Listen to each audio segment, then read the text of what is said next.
Hello, everyone. We're back with Ken Dombrowski, executive life coach and master hypnotist. And today we want to talk about something that we kind of reference a lot, but needs a little bit more of a focus. And that's going to be the subconscious.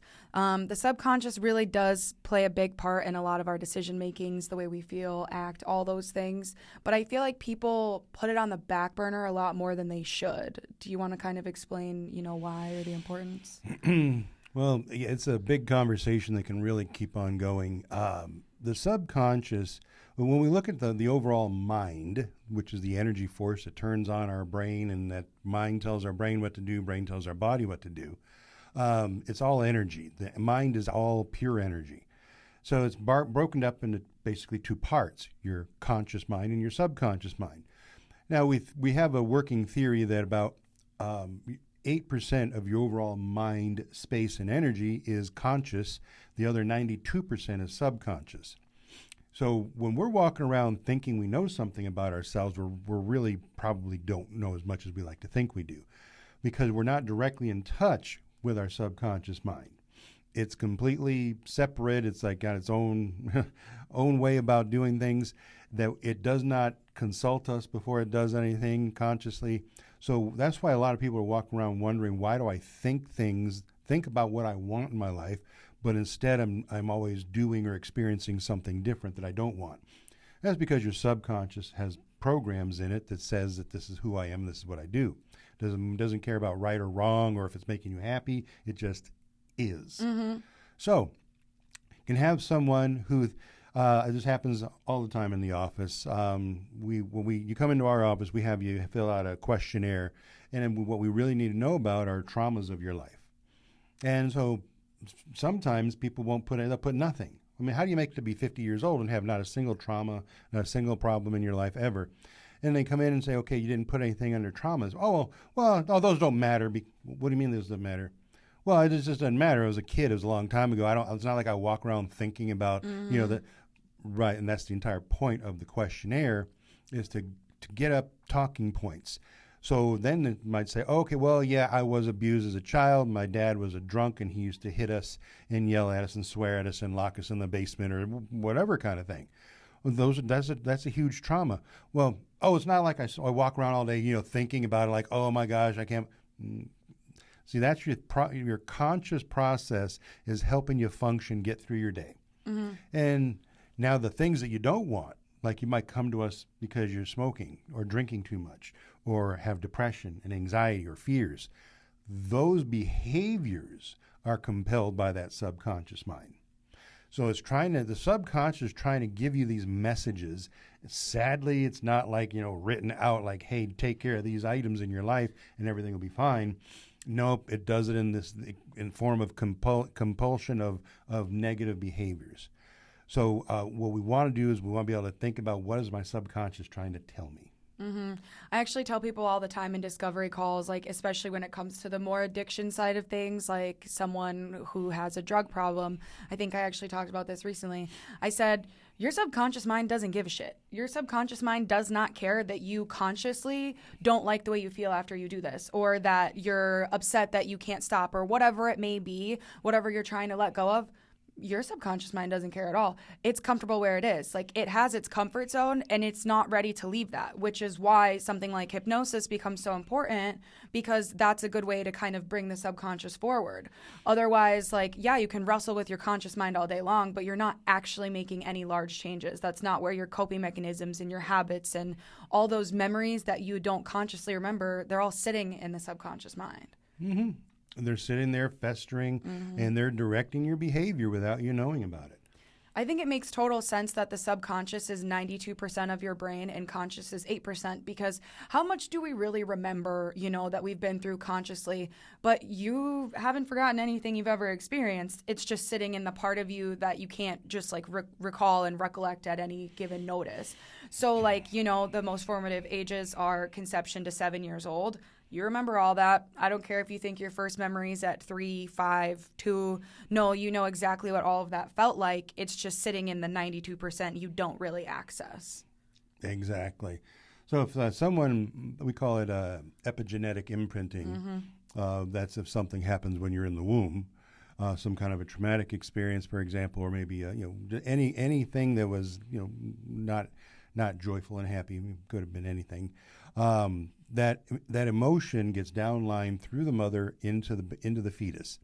The fetus is absorbing this negative feeling energy, and if it prolongs, especially if it happens more than once, that teaches that unborn baby that this is who I am. This is my normal. I'm supposed to cry every day, or I'm supposed to get angry every day, or be hostile every day, or whatever that mother's experiencing.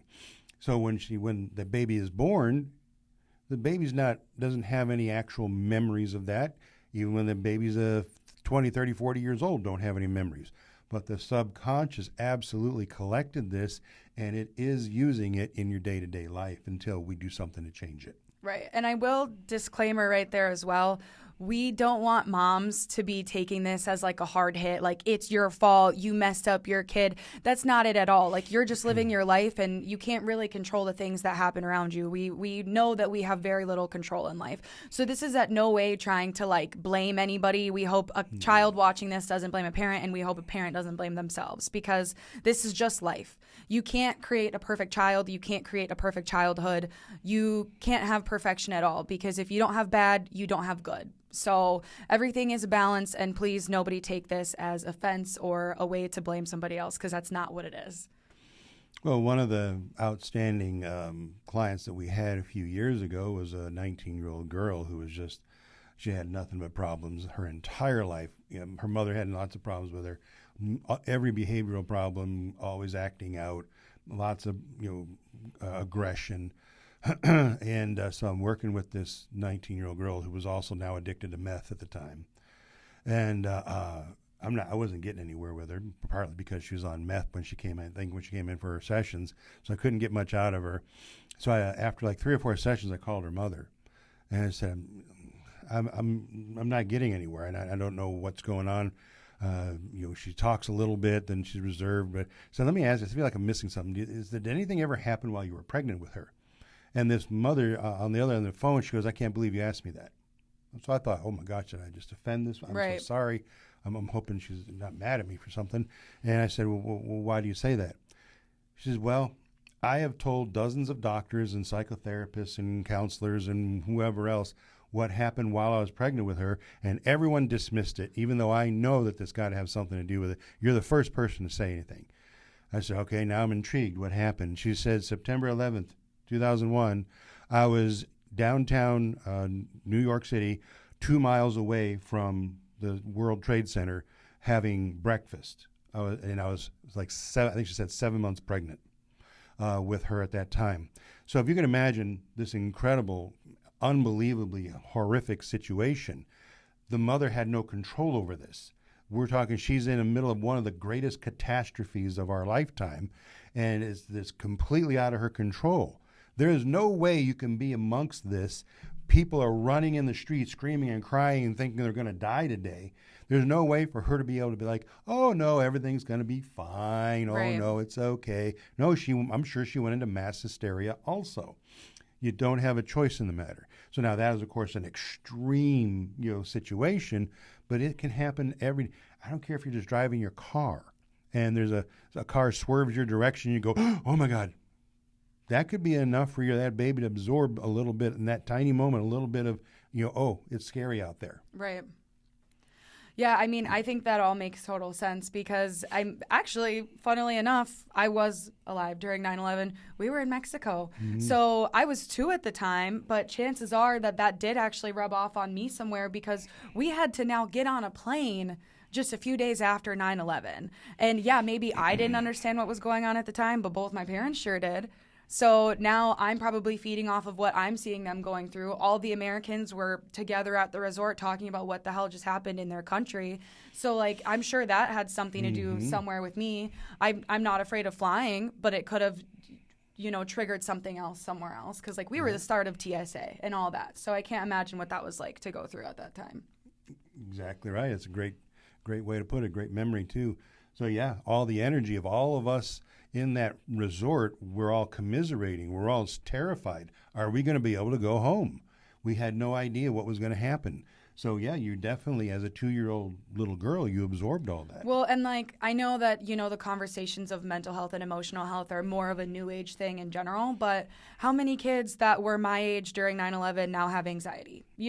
Like things don't have to correlate as beautifully as people would like to believe, because the subconscious is not a straightforward place. And that's the other part that kind of is different about the subconscious is, yeah, okay, you have XYZ as a problem, but it's not because of the one thing you think that triggered it. One, it's usually a multitude. And two, it doesn't have to even feel related to the end result. Like I can't even tell you the amount of times I tell someone that comes to us that wants to quit smoking, your reason for smoking has nothing to do with your first cigarette. It just doesn't.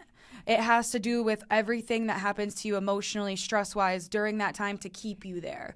It's nothing is really black and white. That's for sure. I mean, in that situation, something that major with like a girl being in her mom's belly at the time, yeah, okay, that's pretty fair. But it's always going to be a mix of things. Always a combination. Always multiple contributing factors to whatever it is you're experiencing.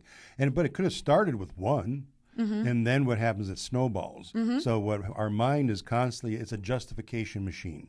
So if it has a tiny belief of something, in a negative way, it's going to look for more evidence to support that. So you'll collect more and more and more negative things to support that negative things. Like, aha, see, I knew it. Aha, see, I knew that was wrong too. So they're constantly looking for validation of those notions that we don't even know we have. It's our subconscious doing it to us. Yep. And actually one point I want to go back to that you brought up at the beginning of the video was like, when we have an intake form, people fill out or on the phone during their discovery calls. Another popular thing they'll say is like, oh, I went through this, but I beat that to death, or I've talked about that enough. Okay, but the thing is like if you've been through a trauma, you've been through a trauma and you're not writing it down or you're dismissing it, chances are you haven't really worked through it either. Like those are pretty big signs, like flashing signs for us. Okay, we actually need to discuss that more, because if you so wholeheartedly don't want to discuss something, something's clearly still there. If you had been, sexually assaulted or something and truly worked through that, then you would be able to say like, oh, I did have this happen to me. It was a trauma. Like, there would be a little bit more of like real understanding behind it, and that seems to lack. And there'd be an easier energy behind it too. Mm-hmm. It's acceptance. So yeah, that should happen. Yeah, whatever. Not I beat that to death, or I've already worked with that. Like, okay, I don't care if you've actually talked to a traditional therapist about something. Yeah. We take a different approach. When it comes to especially losing a family member, a loved one, very common. Someone says, "Oh no, that happened 10 years ago. I'm totally over it. I'm totally over it. I worked past that. I'm totally past. I've totally worked it. It's like forever ago, and I don't even think about it anymore. It's like, oh yeah, it was terrible when it happened. It's like, holy shit. Every time you say I'm over it is more credence that you are not over it. Right. That's just pure and simple. You're actually right. That's the most common one we get is like, oh, well, these people died, but like it's fine. Like that was so long ago, or I understand. I accept it. Mm-hmm. The grieving process is a long process. It takes some work. Well, especially if someone loses like a romance partner, husband, wife, boyfriend, girlfriend, whatever, they feel, because society tells them this, that as soon as you can start dating again, that means you're over it. Right. So many people start dating as fast as possible simply to help with the loneliness. Mm-hmm. That does not mean they're over anything. They're just trying to not feel lonely every night. So they need that validation, a little extra feel for themselves. Nothing in the world to do with it. They're over it. And actually, it's a pretty good sign that it's going to take them longer to deal with it, because they're just trying to cover up the feelings. It's the same people who go through a breakup, no death involved. A breakup itself is a grief. That's a grieving process right there. Oh, yeah. And they just jump into the next relationship. Okay, like you didn't win because you're dating somebody first, compared to your ex. You're actually just proving that you can't get over that ex, in my mind, because you don't just hop from partner to partner and feel great about it. Especially if you genuinely cared about somebody. So I know another time where the subconscious is really kind of playing around with things, like you're convincing yourself you've moved on, but actually you have so much to still work on about that ex. Exactly. All perfect. I don't think, like you said, this conversation could really never end. The subconscious is literally what we deal with in its entirety. I just think the main point is emotional health kind of needs to be discussed more. What goes into the subconscious as it contributes to emotional health is definitely a necessary topic. I think people call things mental health when it's actually emotional health. Obviously, some things can still be physical, medical, anything like that, but emotional health needs to be properly part of the conversation. What I've been on the whiteboard that we have in our office that we work with, I call it the spectrum of health, overall spectrum of health. And I just do like kind of an arch from one end of the screen to the other, and I do a notch on one end, 10%, a notch on the far other end of 10%. So 10% on one side is mental health, 10% on the other side is medical health. The 80% in between is emotional. So what happens is we have emotional issues in our life that somehow get dragged into medical or dragged into mental. So if someone's sad, well, therapists is like to say, oh, sounds like you have depression. Let's give you an antidepressant. Even your medical doctor who, from what I understand, they have next to no psychological experience, but they're still allowed to give out antidepressants and anti-anxieties and stuff like that, which that's not their realm. They're in the medical department. So they're going to start prescribing stuff just based on something that you say in a 3-minute exam. They're going to say, oh, okay, well, I'm here to give you a physical exam, but on this other thing, but, oh, you sound like you have anxiety. Let me give you an anti-anxiety. So all they did was take a temporary emotional issue and convince you now it's a mental issue. Creating more issues. Yeah. I'll tell you right now, the scariest part of those intake forms is not the trauma section. It is the medication section, because it's actually a necessary thing for us to know. Although we will never recommend someone get off of something, we will never recommend someone get on something. That is not our place. We understand that. We know the side effects of these medications has so much to do with emotional turmoil that is felt. That is such an important thing. Like, don't get me wrong, some people really do need to be on medication. Others shouldn't have been put on it in the first place. But honestly, that's not our place to make that decision for anyone. We're just going to take it into consideration as we try and help people. Yeah, all good points. All right. Well, I think that's enough on that topic for today. I think so, yeah. Well, if you guys would like to try hypnosis, see if it can help your subconscious, check out the free tracks page on our website today or give us a call. Thank you. Bye. Thank you.